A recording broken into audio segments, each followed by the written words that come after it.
আল্লাহ সূরা বুরুজে একটা ঘটনা উল্লেখ করেছেন যে ধরেন পীরগঞ্জের সব মানুষকে আজকে বলা হলো তোমরা যদি ঈমান না ছাড়ো তাহলে সামনে জ্বলন্ত আগুন আছে, এখানে ঝাঁপ দিতে হবে। এটাই কিন্তু সূরা বুরুজের ঘটনা। সূরা বুরুজে পুরো একটা এলাকার মানুষ মুসলমান হয়ে গেছে, বাদশাহ বলছে ইসলাম ত্যাগ না করলে সামনে আগুন জ্বালিয়ে রেখেছে, সব ওখানে ঝাঁপ দাও, নাহলে ইসলাম ত্যাগ করে ফিরে আসো। তো পুরো একটা জাতি ওই আগুনের মধ্যে স্বেচ্ছায় ঢুকছে আর জ্বলে মরে যাচ্ছে, ঢুকছে আর জ্বলে মরে যাচ্ছে। এমনকি মা তার কোলের সন্তান সহ আগুনের মধ্যে ঢুকে জ্বলে মরে গেল। তো ওদের কথা বর্ণনা করতে গিয়ে আল্লাহ কোরআনে বলছে ওয়ামা নাকামু মিনহুম ইল্লা আইয়ুমিনু বিল্লাহিল আজিজিল হামিদ, যে এই যে পুরো একটা এলাকাকে, পুরো পীরগঞ্জকে আগুনের মধ্যে জ্বালিয়ে দেওয়া হলো, এর একটাই কারণ যারা আল্লাহর উপর ঈমান এনেছেন। এটা সূরা বুরুজের ঘটনা। তাহলে আপনি এখন বলেন এই পুরো একটা এলাকা ওই আগুনের মধ্যে ঢুকে যাচ্ছে এবং জ্বলে পুড়ে মরে যাচ্ছে, এটা হওয়ার কোনো রাস্তা নাই যতক্ষণ না আপনার ঈমান এই লেভেলের হয় যে আমি যে আগুনে ঝাঁপ দিচ্ছি এই আগুনটা সাক্ষাৎ জান্নাত। বলেন আল্লাহু আকবার। আর আমার বাড়িতে যে এসি আছে, ফ্রিজ আছে, ফ্যান আছে, স্ত্রী পুত্র সন্তান আরামায়েশের জীবন আছে, ওইটা সাক্ষাৎ জাহান্নামের আগুন। এই একই ঈমানের পরীক্ষা দাজ্জালের ক্ষেত্রে হবে। দাজ্জালের জাহান্নাম হবে জান্নাত, আর দাজ্জালের জান্নাত হবে জাহান্নাম।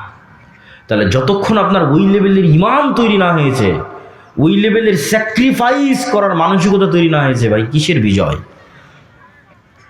এগুলো দিয়ে শুধু কম্প্রোমাইজ হবে। আল্লাহ কোরআন মাজিদে বলেছেন আম হাসিবতুম আন তাদখুলুল জান্নাহ ওয়ালাম্মা ইয়াতিকুম মাসালুল্লাযীনা খালাউ মিন ক্বাবলিকুম মাসাতহুমুল বাসাউ ওয়াদ-দাররা ওয়াজুলজিলু হাত্তা ইয়াকুলার রাসূলু ওয়াল্লাযীনা আমানু মাআহু মাতা নাসরুল্লাহ। জান্নাত কি তোমাদের মামুর বাড়ি? জান্নাত কি তোমাদের নানির বাড়ি? জান্নাত কি তোমাদের কাছে হাতের মোয়া? আল্লাহর ভাষাটা আমি আমার মতো করে বলতেছি। আম হাসিবতুম আন তাদখুলুল জান্নাহ, তোমরা কি মনে হয় জান্নাতে চলে যাবা? তোমার নানির বাড়ি, মামুর বাড়ি, হাতের মোয়া। অথচ এখন পর্যন্ত ওই লেভেলের জুলুম তোমরা সহ্য করনি যেই লেভেলের জুলুম তোমাদের পূর্ববর্তীরা সহ্য করেছে। এমন পর্যায়ের জুলুম যে সেই জুলুমে তারা বলতে বাধ্য হয়েছে আল্লাহর নবী আল্লাহর সাহায্য কখন আসবে? ওই জুলুমের মধ্যে তো আমরা যাইনি। আর ওই জুলুম সহ্য করার ক্ষমতা আমাদের আছে? ওই লেভেলের ঈমান ছাড়া সহ্যের ক্ষমতা নাই। আপনি বলবেন দরকার নেই। পয়েন্ট নাম্বার 2, ঈমান বিল গায়বে ইয়াকিন ছাড়া মুসলমানদের বিজয় সম্ভব না। 1 নম্বর পয়েন্ট বুঝে গেলেন। পয়েন্ট নাম্বার 2, ইসলাম এবং মুসলমানদের বিজয়ের জন্য আল্লাহর সাহায্য জরুরি, ফুল স্টপ। আল্লাহর সাহায্য ছাড়া ইসলাম এবং মুসলমানদের বিজয় অতীতে কোনোদিন হয়নি, ভবিষ্যতে কোনোদিন হবে না। দুনিয়াবি কোনো রাস্তায়, শুধু দুনিয়াবি রাস্তায় আল্লাহর সাহায্য ছাড়া, শুধু দুনিয়াবি রাস্তায় ইসলাম এবং মুসলমানদের বিজয় হয় না, ফুল স্টপ। অতীতেও হয়নি, ভবিষ্যতেও হবে না। তাহলে আপনাকে জানতে হবে আমি যে রাস্তায় আছি এই রাস্তায় আল্লাহর সাহায্য আছে কিনা। যতক্ষণ আপনি আল্লাহর সাহায্য নিশ্চিত না করতে পারবেন ততক্ষণ আপনার দুনিয়াবি উপকার হতে পারে, ইসলাম প্রতিষ্ঠা হবে না। ইসলাম এবং মুসলমানদের উপকার হবে না, আপনার ব্যক্তিগত উপকার হতে পারে ওই পদ্ধতিতে, ওই রাস্তায়। তো আল্লাহর সাহায্য ছাড়া হয় না। দলিল একটা তো মুসা আলাইহিস সালামের ঘটনা আপনারা শুনলেনই। মুসা আলাইহিস সালাম যখন সমুদ্র পার হলেন তখন সিনাই মরুভূমি। এখনও আপনি গুগল ম্যাপে গেলে লোহিত সাগর পার হওয়ার পর ইসরায়েল এবং ফিলিস্তিন মুখে যখন যেতে থাকবেন, গাজা মুখে যখন যেতে থাকবেন, তখন সৌদি আরব, মিশর, ইসরায়েল, ফিলিস্তিন এই 3 দেশের মধ্যে বিশাল মরুভূমি, এখনও মরুভূমি। এর নাম হচ্ছে সিনাই মরুভূমি। এই সিনাই মরুভূমিতে মুসা আলাইহিস সালাম বানু ইসরায়েল জন্য ঘুরপাক খাচ্ছে। ওখানে তুর পাহাড় আছে, সিনাই মরুভূমি তুর পাহাড়ে, এই তুর পাহাড়ের আশেপাশেই ঘুরপাক খাচ্ছে। তো এদেরকে বলা হলো যে সামনে জেরুজালেম, এই জেরুজালেম তোমাদের বাপদাদার ভিটা, তোমরা যুদ্ধ করে বিজয় করো। কেন বাপদাদার ভিটা? ইব্রাহিমের ছেলে ইসহাক জেরুজালেমে থাকতো, ইসহাকের ছেলে ইয়াকুব জেরুজালেমে থাকতো, ইয়াকুবের ছেলে ইউসুফ এবং তার 11 ভাই এরাও জেরুজালেমে থাকতো, ফিলিস্তিনে। ইউসুফ যখন মিশরে চলে গেল, বাকি 11 ভাই এবং পিতা সহ মাতা সহ সবাই যখন মিশরে চলে গেল, তখন ফিলিস্তিন ছেড়ে দেয় মিশরে চলে গেল। মিশরে সরকারের পরিবর্তনের কারণে এরা গোলাম হয়ে গেল। ফেরাউন ক্ষমতায় আসলো, এরা গোলাম। এদের গোলামি চলল 300 বছর, 400 বছর। 300-400 বছর পর এদেরকে গোলামি থেকে মুক্তি দেওয়ার ব্যবস্থা আল্লাহ করতেছে মুসা আর হারুনের মাধ্যমে। এই মুসা আর হারুন ইব্রাহিমেরই সন্তান, ইসহাকেরই সন্তান, ইয়াকুবেরই সন্তান, ইউসুফ এবং তার 11 ভাইয়েরই সন্তান। তাহলে এদের বাপদাদার বাড়ি কোনটা হলো? জেরুজালেম। মিশরে তো ওরা পরে গেছিল। তো আল্লাহ বলছে ঠিক আছে, এখন তোমরা জেরুজালেমে যুদ্ধ করে বিজয় করো। তো বানু ইসরাইল বলছে ইন্না ফিহা কওমান জাব্বারিন, জেরুজালেমে 40 তলা 50 তলা দেহের অধিকারী মানুষের আছে, আর আমরা ওদের সামনে পিঁপড়ার সমপরিমাণ, আমরা কেমনে এদের সাথে যুদ্ধ করি? আমালেকা গোত্র। তো মুসা, তুমি আর তোমার আল্লাহ গিয়ে যুদ্ধ করো, আমরা পারবো না। তখন 2 জন মানুষ যাদের ইমান বিল গায়েবে ইয়াকিন ছিল, তারা বলল আল্লাহ যেহেতু আদেশ করেছে যুদ্ধ করতে, আমরা যদি করি আমরা বিজয়ী হব। ওদের ইয়াকিন ছিল, গায়েবে ইয়াকিন ছিল। তার মধ্যে একজন ইউশা বিন নুন। কিন্তু অধিকাংশ মানুষ যুদ্ধ করতে রাজি না হয়। আল্লাহ তাদের আযাব দিল 40 বছরের, যে মরুভূমির মধ্যে ঘুরপাক খাও 40 বছর। 40 বছরের আযাবের মধ্যে মুসা আলাইহিস সালাম মারা গেল। নতুন নবী হলো ইউশা বিন নুন। ইউশা বিন নুন বানু ইসরায়েলকে বলল ভুল হয়েছে, যুদ্ধ করতে হবে, তওবা করো, চলো যুদ্ধ করি। তওবা ইস্তেগফার করে যুদ্ধ শুরু করলো। যুদ্ধে বিজয় আনতে আর 4-5 ঘন্টা যুদ্ধ করতে হবে।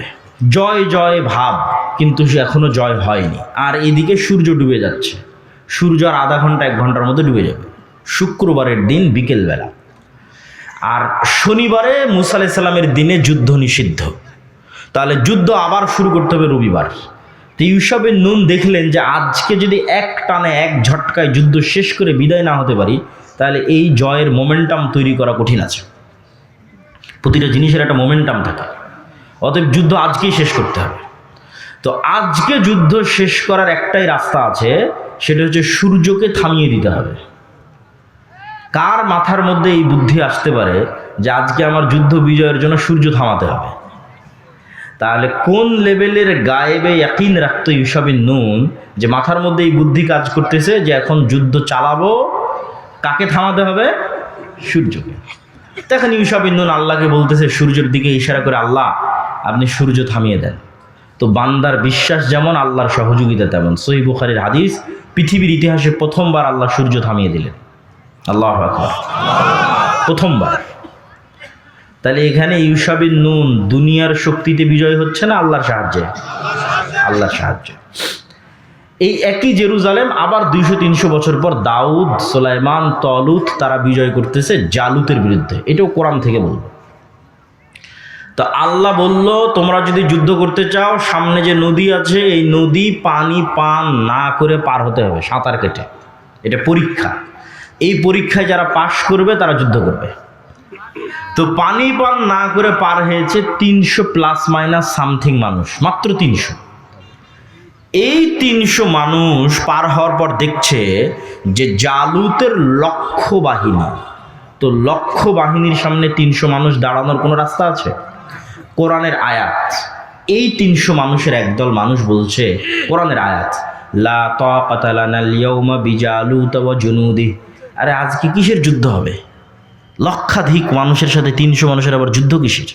আমাদের তো কোনো শক্তি নেই, যুদ্ধ সম্ভব নয়। আবার আর একদল মানুষ বলতেছে, তাদের কথাও আল্লাহ কোরআনে তুলে ধরেছে, কাম মিন ফিআতিন কালিলাতিন গালাবাত ফিআতান কাসীরাতাম বিইজনিল্লাহ। কত দুর্বল মানুষকে আল্লাহ কত শক্তিশালী মানুষের উপর বিজয় দিয়েছে আল্লাহর সাহায্যে। বলেন আল্লাহু আকবার। তাহলে 300 মানুষও লক্ষ মানুষের উপর বিজয়ী হতে পারে কার সাহায্যে? আল্লাহর সাহায্যে। ওরা যুদ্ধ শুরু করলো। দাউদ আলাইহিস সালাম নিজে হাতে জালুতকে হত্যা করলেন। দলিল নাম্বার 3, এটা শেষ দলিল যে আল্লাহর সাহায্য ছাড়া বিজয় সম্ভব নয়।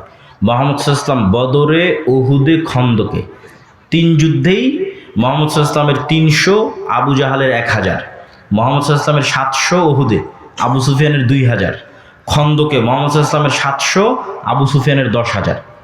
বদর, উহুদে তো মুহাম্মদ সাল্লাল্লাহু আলাইহি ওয়াসাল্লাম দুর্বল ছিলই, কিন্তু খন্দকে অসম্ভব। খন্দকে 10,000 সমান 700, 1000। তার মধ্যে আবার 300-400 মুনাফিক, তার মধ্যে আবার 3টা ইহুদি গোত্র, বানু কুরাইজা, বানু কায়নুকা, বানু নাজির। এরা তলে তলে বাইরের কাফের মুশরিকদের সাথে ওয়াদা দিয়ে রেখেছে, কোনো মতে মোহাম্মদকে ফালাও, আমরা তোমাদের সাথে আছি। তাহলে মোহাম্মদ সাল্লাল্লাহু আলাইহি ওয়াসাল্লাম মাত্র 500-700 মানুষ, আর বাইরে ঘেরাও করে আছে 10,000। বদরে এবং উহুদে একত্রিত হয়েছিল শুধু মক্কার মানুষ, আর খন্দকের দিন একত্রিত হয়েছে পুরো সৌদি আরবে, পুরো আরবে যত গোত্র উপগোত্র আছে সবাই একত্রিত হয়েছে, মদিনাকে মাটির সাথে মিশিয়ে দিতে হবে। মোহাম্মদ সাল্লাল্লাহু আলাইহি ওয়াসাল্লামের জীবনের সবচেয়ে করুণ এবং অসহায় সময় দুইটা। তায়েফেও মোহাম্মদ সাল্লাল্লাহু আলাইহি ওয়াসাল্লাম এত অসহায় নয়, দুইটা সময় সবচেয়ে অসহায়। একটা খন্দকের যুদ্ধের 1 মাস, আর একটা হচ্ছে আবু তালেবের সাথে শিয়াবে আবু তালেবে গৃহবন্দী অবস্থায় যে 3 জীবনের যত ঘটনা দেখেন, পেটে পাথর বাঁধা, ক্ষুধার যন্ত্রণায়, সাহাবীদের খাবার নাই, এগুলো সব খন্দকের যুদ্ধের ঘটনা। এর চেয়ে করুণ ঘটনা মোহাম্মদ সাল্লাল্লাহু আলাইহি ওয়াসাল্লামের লাইফে আর পার হয়নি। তাহলে বদর, উহুদ, খন্দকে মোহাম্মদ সাল্লাল্লাহু আলাইহি ওয়াসাল্লামের কোনো রাস্তা নাই যে দুনিয়াবি লজিকে উনি বিজয়ী হতে পারে। বিজয়ের একমাত্র রাস্তা কার সাহায্য লাগবে? আল্লাহর সাহায্য লাগবে। একটা যুদ্ধে মোহাম্মদ সাল্লাল্লাহু আলাইহি ওয়াসাল্লাম দুনিয়াবি দিক থেকে শক্তিশালী ছিল, ওটা হচ্ছে হুনাইনের যুদ্ধ। এই যুদ্ধটা হয়েছে মক্কা বিজয়ের পর। তো মক্কা বিজয় করে তো এমনি কনফিডেন্স লেভেল হাই, সাহাবীদের কনফিডেন্স এমনি হাই, যে যেই মক্কা থেকে আমাদের বের করে দেওয়া হয়েছিল সেই মক্কা আজকে আমরা বিজয় করে নিয়েছি। তাহলে তো এমনি আত্মবিশ্বাস টপ লেভেলে। তার উপর আবার যুদ্ধের মাঠে গিয়ে দেখছে 12,000 মুজাহিদ। হুনাইনের যুদ্ধে সাহাবী 12,000। কোথায় 300 জন নিয়ে যুদ্ধ করেছে, 700 জন নিয়ে যুদ্ধ করেছে, 1000 জন নিয়ে যুদ্ধ করেছে, আর কোথায় 12,000। তো একে তো মক্কা বিজয় করে এসেছে, আর একে তো 12,000 মানুষ। আত্মবিশ্বাস টপ লেভেলে। বদর, উহুদ, খন্দকে যেহেতু দুর্বল ছিল, ভরসা ছিল আল্লাহর উপর। হুনাইনে দেখছে নিজেরাই সব, তখন নিজের উপর ভরসা। যুদ্ধ শুরু হওয়ার আধা ঘন্টার মধ্যে সব সাহাবী পালাচ্ছে আল্লাহর নবীর সামনে দিয়ে। পালানো শুরু। মুহাম্মদ সাল্লাল্লাহু আলাইহি ওয়াসাল্লাম অবস্থা বেগতিক দেখে ঘোড়া থেকে লাফ দিয়ে ভাষণ দেওয়া শুরু করলেন। আর ওনার চাচার খুব উঁচু আওয়াজ ছিল, মাইকের মতো। তো চাচা আব্বাসকে ডাক দিয়ে বললেন, আমি যা বলছি আপনি চিল্লিয়ে চিল্লিয়ে মানুষকে বলেন। তাহলে কি বোঝা গেল? মুহাম্মদ সাল্লাল্লাহু আলাইহি ওয়াসাল্লামের জীবদ্দশায় উনি জীবিত থাকতে, উনি যেই যুদ্ধে নিজে স্বয়ং উপস্থিত আছে, সেই যুদ্ধে দুনিয়ার শক্তিতে বিজয় হচ্ছে না। বুঝেন না মানে আমার কথা? দুনিয়ার শক্তিতে পাওয়ারফুল, বিজয় হচ্ছে না। তাহলে নবীর জীবদ্দশায় কার সাহায্য ছাড়া বিজয় হচ্ছে না? দুনিয়ার শক্তি আছে তাও হচ্ছে না। কার সাহায্য লাগতেছে? আল্লাহর সাহায্য। আপনি যদি পারমাণবিক অস্ত্রেরও মালিক হয়ে যান, বিশ্বাস করেন আল্লাহর সাহায্য যদি না থাকে, ইসলাম এবং মুসলমানদের বিজয় সম্ভব নয়। তাহলে ফার্স্ট শর্ত পূরণ করতে হবে কার সাহায্য? আল্লাহর সাহায্য। আল্লাহর সাহায্য দুনিয়াতে কিভাবে আসে? আল্লাহর সাহায্য পৃথিবীতে নেমে নিয়ে আসার টেকনোলজি কি, সিস্টেম কি, পদ্ধতি কি, কোন টেকনোলজি ইউজ করলে আসমানি সহযোগিতা পৃথিবীতে নামে? তার একটা টেকনোলজি হচ্ছে সৎ আমল। সৎ আমলের মধ্যে সবচেয়ে পাওয়ারফুল হচ্ছে সালাত। সালাতের মধ্যে সবচেয়ে পাওয়ারফুল হচ্ছে রাতের সালাত। বুঝেন? তাহলে আসমান থেকে সহযোগিতা দুনিয়াতে নেমে আসবে, তার সবচেয়ে পাওয়ারফুল ওয়ে হচ্ছে রাতের সালাত। বদরের যুদ্ধের আগের দিন মুহাম্মদ সাল্লাল্লাহু আলাইহি ওয়াসাল্লাম এত লম্বা রাতের সালাত, বদরের যুদ্ধের দিন তার তাঁবুর মধ্যে, খিমার মধ্যে হাত উঁচু করে এমন দোয়া, চোখের অঝোর ধারা পানি, যে আবু বকর রাদিয়াল্লাহু তাআলা আনহু পর্যন্ত ক্লান্ত হয়ে গেছে। যে আরে আপনি তো নবী, আপনার কাছে সবসময় জিবরাইল আসে, আল্লাহ তো আপনাকে বিজয়ী করবেই, এত লম্বা রাতের সালাতের কি দরকার? এত লম্বা দোয়ার কি দরকার? কিন্তু আপনি নিশ্চিত জেনে রাখেন যে আমি যতটুকু জানি, আপনি যতটুকু জানেন, তার চেয়ে মুহাম্মদ সাল্লাল্লাহু আলাইহি ওয়াসাল্লাম 1000 গুণ বেশি জানে যে আল্লাহর সাহায্য ছাড়া বদরে বিজয় সম্ভব নয়। ঠিক আমার এবং আপনার চেয়ে মুহাম্মদ সাল্লাল্লাহু আলাইহি ওয়াসাল্লাম আরো লক্ষ কোটি গুণ বেশি জানে যে আল্লাহর সাহায্য পৃথিবীতে আনার রাস্তা হচ্ছে সালাত, সালাতের মধ্যে রাতের সালাত। তাহলে এখন সামারি কি, রেজাল্ট কি, যেটা আমি আপনাকে বলতে চাচ্ছি, যে নবী মুহাম্মদ পৃথিবীর সর্বশ্রেষ্ঠ নবী হওয়ার পরেও বিজয়ের জন্য রাতের সালাতের মুখাপেক্ষী, লম্বা রাতের সালাতের মুখাপেক্ষী।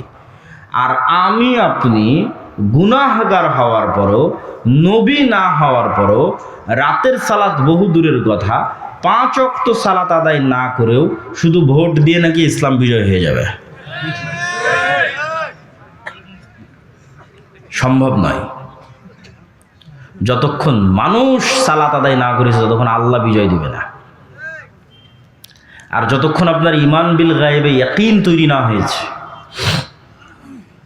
যতক্ষণ আপনি আল্লাহর সাহায্য আনতে না পেরেছেন, আপনি চিন্তা করলেন যে শুধু দুনিয়ার রাস্তাতেই আমি কৌশল এবং পদ্ধতি অবলম্বন করতে করতে মন্দিরও কয়দিন পর বানিয়ে দেওয়া লাগতে পারে। কয়দিন পর মন্দিরে আপনি মূর্তিও বানিয়ে দিলেন, পূজাতেও অংশগ্রহণ করলেন, ওইটা দিয়ে আপনি আল্লাহ সুবহানাহু ওয়া তাআলার সাহায্য আনতে পারবেন না। ওইটা যখন আপনার মাথার মধ্যে ঢুকে গেছে যে দুনিয়ার